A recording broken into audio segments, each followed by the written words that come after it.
पहले देख लेते हैं 2023 में किस टाइप के क्वेश्चन पूछे गए हैं। तो पहला टाइप ये था कि आपको 4 ऑप्शन दिया है, उसमें से जो सही है आप टिक कीजिए, आगे बढ़िए। ठीक है, इसमें आराम, अगर पता है तो ठीक है, नहीं पता है तो आप आगे बढ़िए। उसके बाद दूसरा ये टाइप था कि ओनली 1, ओनली 2, ऑल 3, नन। तीसरा टाइप ये था only 1, only 2, only 3, only all 4। ठीक है, फिर उसके बाद चौथा टाइप ये था कि आपको दो, ये पुराने क्वेश्चन पैटर्न है कि दो स्टेटमेंट दिए गए हैं, इसमें से ओनली 1 सही है, ओनली 2 सही है। ठीक है, और बोथ स्टेटमेंट राइट, इस टाइप से है। पांचवा टाइप ये था कि ये बहुत दिनों बाद यूपीएससी ने पूछा है। आप देखेंगे 2005, 2000 आई थिंक 5 और 7 उस टाइम पे पूछता था ये, 2009 तक पूछा है इन लोगों ने। ये रीजनिंग और असर्शन से आता था कि दोनों स्टेटमेंट क्या एक दूसरे का एक्सप्लेनेशन है या रीज़न है, इस टाइप से है। ठीक है, तो इसको इंट्रोड्यूस किया है और ये काफ़ी क्वेश्चन थे, आई थिंक 27 क्वेश्चन के आसपास टाइप 5 भी थे, और टाइप 3 और 2 जो थे, ऑल 3 और ऑल 4 वाले टाइप, इस टाइप के क्वेश्चन ये लगभग 47 क्वेश्चन थे।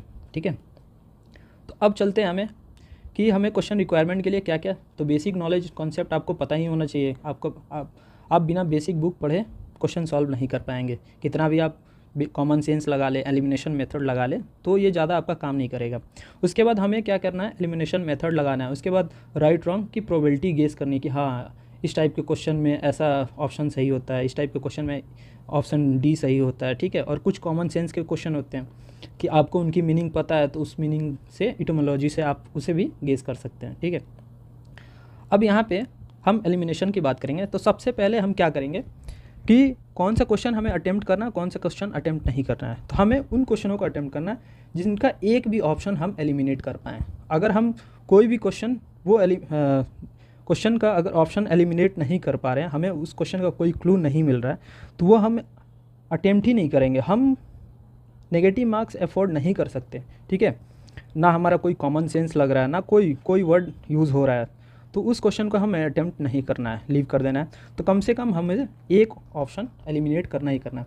अगर एक ऑप्शन हम एलिमिनेट कर पाते हैं तो आप देखेंगे 3 ऑप्शन बचे हैं।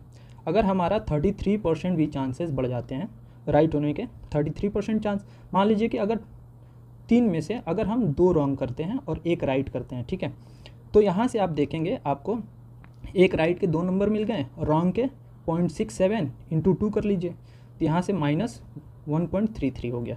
तो हमें देखेंगे 3 क्वेश्चन में 0.67 का प्रॉफिट होता है। तो हमारे लिए 0.5 मार्क्स भी बहुत ही यूज़फुल है। ठीक है, उसके बाद अगर हम ऑप्शन 2 मतलब 2 ऑप्शन एलिमिनेट कर पाते हैं तो आप देखेंगे हमारा प्रोबेबिलिटी क्या हो जाएगा, 50% का हो जाएगा। अगर आप 4 में से 2 सही करते हैं और 2 गलत करते हैं, ठीक है, तो यहाँ से क्या हुआ 4 माइनस 1.33, तो आपको कितने मार्क्स मिल जाएंगे, 2.67। समझे, अगर 4 क्वेश्चन में ऐसे अगर 2 ऑप्शन एलिमिनेट कर पाते हैं तो अगर हम 3 ऑप्शन एलिमिनेट कर पाते हैं, 1 मिनट क्लीन, उसके बाद क्या होगा कि हमारे यहाँ पे 100% चांसेस हो जाएंगे उस क्वेश्चन को सही होने का। तो हमें एनी हाउ कैसे भी करके एक ऑप्शन को एलिमिनेट करना ही करना है। अगर आपका एक ऑप्शन एलिमिनेट हो जा रहा है तो आप उसे 100% उसको अटेम्प्ट करना ही करना है। आपको ये रिस्क लेना पड़ेगा, आपको मोर देन 85 क्वेश्चन अटेम्प्ट करना है और आपको रिस्क लेना ही पड़ेगा अटेम्प्ट का। ठीक है, अब नेक्स्ट चलते हैं। अब यहाँ से देखते हैं सॉल्विंग मेथड। तो इसमें क्या करेंगे सॉरी आप सबसे पहले क्वेश्चन को बहुत ही केयरफुली रीड करें। ये चीज़ें आप देख लें, करेक्ट, इनकरेक्ट, ट्रू, फॉल्स। मैं आपको बताता हूँ कि 2020 का अटेम्प्ट जो मेरा था, ऐसे मैंने 3 क्वेश्चन रॉन्ग कर चुका था। मैं इन वर्ड पे ध्यान ही नहीं देता था। तो 3 के मतलब आप सोच रहे हैं कि 6 मार्क्स तो उधर गए और इसके नेगेटिव +2 हो गए, यानी 8 मार्क्स मैंने ऐसे लूज़ कर दिया था। तो आप इन चीज़ों को बहुत ही अच्छे से ध्यान दें कि स्टेटमेंट क्या कह रहा है, कि उसमें इनकरेक्ट फाइंड करना है कि करेक्ट वर्ड, मतलब करेक्ट स्टेटमेंट फाइंड करना है, स्टेटमेंट ट्रू है कि फॉल्स है, ये फाइंड करना है। तो इस चीज़ों को ध्यान में आप, ये छोटी छोटी बातें बहुत मतलब मार्क्स लूज़ कर पाएंगे आप। उसके बाद क्या है, हमें देखना है कि कौन से वर्ड्स जो होते हैं जो मैक्सिमम टाइम वो इनकरेक्ट होते हैं। तो एक्सट्रीम वर्ड जो होते हैं जैसे कि एब्सोल्यूट हो गया, ऑलवेज हो गया, नेवर हो गया, 100%, 0%, can't, can not B, all, mandatory, steadily, increase, decrease, greatly, none of them, all of them, इस टाइप का जहाँ भी आपको दिखे तो वहाँ पे आप समझ लीजिए कि मैक्सिमम चांसेस है कि वो स्टेटमेंट रॉन्ग ही है। तो आपको वो अटेम्प्ट करना ही करना है और उसको रॉन्ग स्टेटमेंट अज्यूम कर लेना है, ठीक है। और मैक्सिमम चांसेस करेक्ट होने का स्टेटमेंट क्या क्या है, वर्ड देखिए, may be, may not be, can be, rarely, generally, mostly, likely, more often, shall be, some of them, most of them, most of the time, more than, less than, etcetera. इस type का अगर word मिलते हैं तो ये maximum chances है कि वो स्टेटमेंट सही ही सही होगा, ठीक है। अभी मैं करके दिखाऊंगा आपको 2023 के पेपर में ऐसे बहुत सारे क्वेश्चन हैं कि ये सच में उसमें भी अप्लाई होता है, ठीक है। ये मेरा 2011 से लेके 2023 तक के सारे पेपर सॉल्व करने के बाद भी ये सारे मैंने वर्ड उनमें से सेलेक्ट, और कुछ रोमन सैनी की वीडियो से भी मैंने कलेक्ट किए हैं वर्ड, और ये अभिजीत सिन्हा ने भी, उन्होंने भी बताया था, तो वो सब मैंने एक पेपर में नोट करके रखा था अपने डायरी में, तो वो सब मैंने यहाँ पे आप लोगों को दे रहा हूँ, इसे आप नोट कर लें, ठीक है। और इसे जब भी आप PYQ प्रैक्टिस करें तो बार बार यूज़ करें। उसके बाद क्या है, उसके बाद आप देखेंगे none of the above option में आ रहता है और ऑल ऑफ द एबव, तो ये इसकी चांसेस 11% होती है कि ये करेक्ट होगा, ठीक है। और ऑल ऑफ द एबव का चांसेस है 37%, ठीक है। तो अगर आप कहीं फंस जा रहे हैं कि नन ऑफ द एबव उस मतलब आंसर में है, आपको एलिमिनेशन मतलब नहीं वर्क कर रहा है, तो आप ये ऑप्शन कभी सेलेक्ट ना करें, ठीक है, क्योंकि इसके चांसेस सही होने के बहुत कम होते हैं, रेयरली होते हैं। ऑल ऑफ द एबव का आपके चांसेस मैक्सिमम टाइम देखेंगे ये ऑप्शन सही होता है। तो आपको अगर चूज़ करने पड़े ऑल ऑफ द एबव, अगर आपने एलिमिनेट किया है कि एक एलिमिनेशन हो गया है स्टेटमेंट, लेकिन बाद बाकी का नहीं पता चल रहा है, जैसे कि ओनली वन पता चल गया कि हाँ एक स्टेटमेंट तो सही है लेकिन बाकी 2 स्टेटमेंट नहीं पता चल रहे हैं, तो उस केस में ऑल ऑफ द एबव है तो आप वहाँ जा सकते हैं इसको एलिमिनेट करने के लिए, मतलब सेलेक्ट करने के लिए आप जा सकते हैं। फिर उसके बाद क्या होता है कि असर्शन और रीजनिंग के जो क्वेश्चन होते हैं उसमें देखेंगे कॉन्ट्राडिक्टरी स्टेटमेंट होता है, जैसे कि पहला पूछ दिया कि GDP के बारे में पूछ देगा, दूसरा उसके बाद पूछ देगा इन्वायरमेंट के बारे में, तो ये कहीं से भी मतलब एक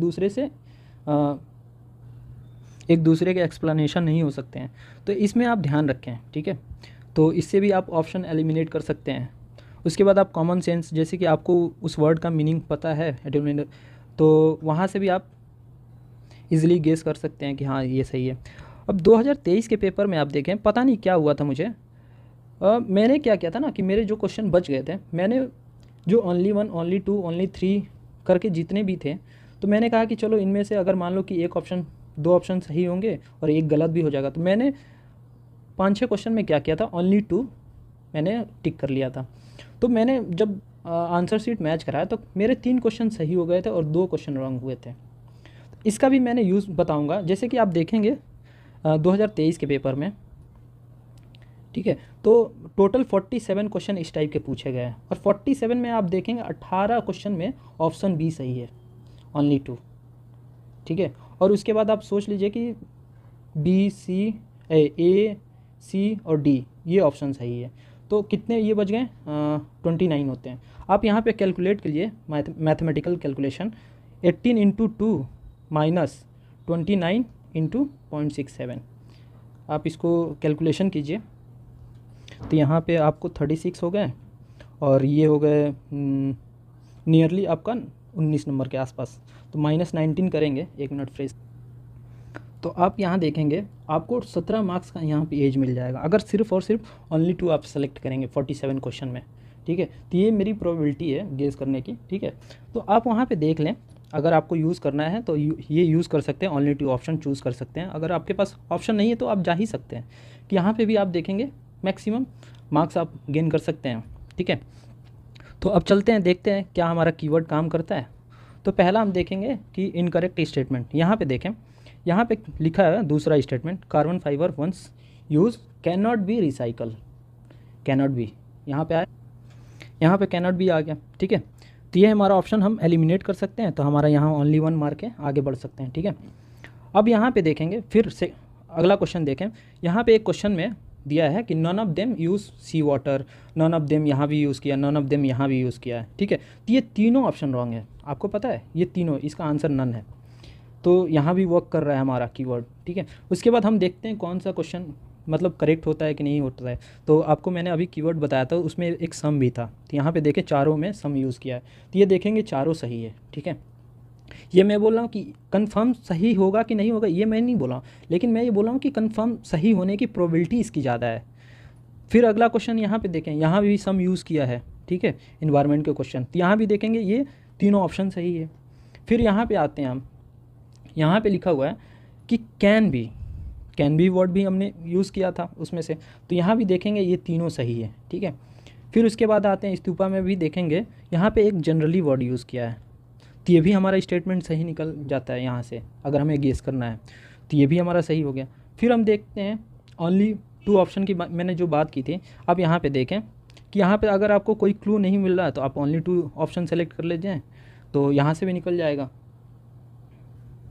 उसके बाद ये क्वेश्चन जो है इसमें भी आप ओनली 2 क्लिक करते हैं तो आपको मिल जाता है। ये क्वेश्चन मैंने इसलिए बोला कि आप देखेंगे PT 365 पढ़ेंगे तो इसका तो हमेशा बात करता रहता है PT 365 हर साल, ठीक है। और लॉयन टेल मकाओ का भी कभी कभी बात मतलब चलती रहती है PT 365 में, तो इसका एक ऑप्शन भी आप एलिमिनेट कर सकते थे, ठीक है, कि आपको ये मालाबार सीवेट के बारे में पता है कि हाँ ये नॉक्चुरल होता है, तो उसके बाद आप गेस कर सकते हैं। इसके बाद कॉमन सेंस की जो मैंने बात की, तो यहाँ पे देखें, अगर आप इंटेंजिबल और टेंजिबल का मतलब पता है तो आप ये क्वेश्चन कर ले जाएंगे, भले आपको ये पता है कि नहीं है कि इंटेंजिबल इन्वेस्टमेंट क्या होता है, ठीक है। जैसे ये देखेंगे ये टेंजिबल थिंग्स है, तो ये हमारा ऑप्शन एलिमिनेट हो जाता है। उसके बाद ये ऑप्शन एलिमिनेट हो गया तो हमारे पास क्या क्या बच गया है, ये ब्रांड रिकॉग्निशन, तो इसको भी हम टच करके फील नहीं कर सकते हैं। इंटेलेक्चुअल प्रॉपर्टी भी है। उसके बाद मेलिंग लिस्ट ऑफ क्लाइंट, ये सब क्या है कि हम इंटेंजिबल में काउंट करते हैं, तो यहाँ से भी हम गेस करके कॉमन सेंस लगा के एटोमोलॉजी लगा के ये चीज़ें हम यहाँ से भी राइट कर सकते हैं। ऐसे बहुत सारे क्वेश्चन हैं, और भी 2-3 क्वेश्चन, जैसे कि एक आया था वो हम कॉमन सेंस से, जैसे कि मैंने एक हॉलीवुड मूवी देखी थी कि किसको फूड मिलने पे डांस मतलब कौन डांस करता है, तो मैंने एक हॉलीवुड में मूवी देखी थी, उसमें हनी बी को जब भी फूड मिलता था वो लोग डांस करती थी, तो वहाँ से मैंने वो चीज़ें गेस की। तो ये भी आपको ओपन रखना है अपना माइंड कि हाँ कौन सा क्वेश्चन कैसे सॉल्व कर सकें, तो ठीक है, तो ऐसे आपको गेस करता रहे। अब हम लोगों ने स्टेटमेंट कॉन्ट्राडिक्टरी की बात की है कि एक दूसरे से दोनों अपोजिट होते हैं, तो जैसे यहाँ पे देखेंगे हमारा स्टेटमेंट 2 जो है प्रोडक्शन लिंक इंसेंटिव से बात कर रहा है, और यहाँ पे ऐसा नहीं दिया है कि मतलब इसके थ्रू क्या हमारा एक्सपोर्ट बढ़ता है कि नहीं बढ़ता है, ये टोटली डिफरेंट है स्टेटमेंट। तो इस स्टेटमेंट में हमारा देखेंगे यहाँ से हमारा ऑप्शन ए जो है कि ऑप्शन 2 ऑप्शन सही और statement 2 is correct explanation for statement 1, तो ये ऑप्शन हमारा ऐसे ही एलिमिनेट हो गया। उसके बाद यहाँ पे भी देखेंगे इज़ नॉट करेक्ट एक्सप्लेनेशन, ये ऑप्शन को हम रख सकते हैं, ठीक है। तो यहाँ पे देखेंगे हमारे पास फिर 3 ऑप्शन बच गया। तो अगर मान लीजिए कि आपको थोड़ा सा भी कॉमन सेंस होगा तो आप देखेंगे ये 3.2 जो एक्सपोर्ट है ये हमारा नहीं है, हमारा टारगेट है आई थिंक पता नहीं 2027 तक का टारगेट है, आई थिंक 3% के आसपास, 3 या 4% के आसपास ये हमारा टारगेट। अभी हमारा एक्सपोर्ट शायद 2%, नियरली 2% के आसपास होता है। तो ऐसे हमारा स्टेटमेंट 1 भी मतलब एलिमिनेट हो गया कि ये रॉन्ग है, तो उसके बाद हमारे पास एक ही ऑप्शन बच जाता है, ऑप्शन डी। तो ठीक है, ऐसे ही करके आपको एलिमिनेशन मेथड करना पड़ेगा। आप मैंने जो वर्ड बताया है यहाँ पे आप देखें, आप इसे डेफिनेटली नोट कर लें और ये वर्क करेगा। आप जो भी PYQ सॉल्व कर रहे हैं उसमें आप नोट कर लें ये सारे वर्ड्स, ठीक है, ये वर्ड हो गए और none of them, all of them, ठीक है, ये आप नोट कर लीजिए, आपको काफ़ी हेल्प करेंगे। और जैसे जैसे आप PYQ प्रैक्टिस करेंगे इन वर्ड को यूज़ करें, ठीक है। और बस यही है कि इसे बार बार PYQ में प्रैक्टिस करते रहें, बार बार रिवीजन करें, बस यही था। एंड करते हैं वीडियो, चलिए मिलते हैं नेक्स्ट वीडियो में, बाय बाय, धन्यवाद। अगर आपको CSET की मतलब CSET प्रॉब्लम हो रही है तो मेरे वीडियोस देख सकते हैं, काफ़ी मैंने इजी तरीके से सॉल्व करके दिखाया है, और 300 क्वेश्चन मैंने 2016 से लेके 2023 के सारे सॉल्व करके दे रहा हूँ, तो आप देख सकते हैं मेरे वीडियो। चलिए मिलते हैं नेक्स्ट वीडियो में, बाय बाय, धन्यवाद।